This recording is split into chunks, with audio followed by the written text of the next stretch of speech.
ये जी फ्रांस में एक आपको खोखा नज़र आ रहा है। ये बेसिकली एक पिज़्ज़ा शॉप है जिसमें कोई बंदा काम नहीं करता, ये ऑटोमेटिक है। आपको मैं इसका विजिट करवाता हूँ कि कैसे आप यहाँ से पिज़्ज़ा खरीद सकते हैं। चलें, ये बिल्कुल खोखा बना ना, जैसे ये 5 वाला खोखा होता है साढ़े मुल्क का, देखो ठीक है ना।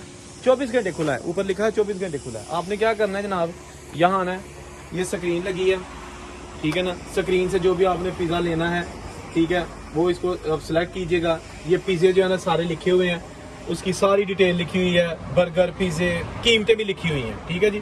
वो सिलेक्ट करें, सिलेक्ट करके जितने का भी है वो यहाँ अपने कार्ड से पैसे देने हैं ठीक है ना। ये अपना पिन कोड दें, कार्ड अंदर करें, पिन कोड दें, पैसे काट लेंगे। यहाँ से अपनी रसीद ले लें, टिकट लिखा हुआ है ठीक है ना। उसके बाद 3 मिनट के बाद यहाँ से पिज़्ज़ा बाहर आ जाएगा, ये पिज़्ज़ा बाहर आ जाएगा ठीक है ना। ये एक सर्विस स्टेशन है, एक पंप स्टेशन है, यानी पेट्रोल पंप है जहाँ पर ये लगा हुआ है।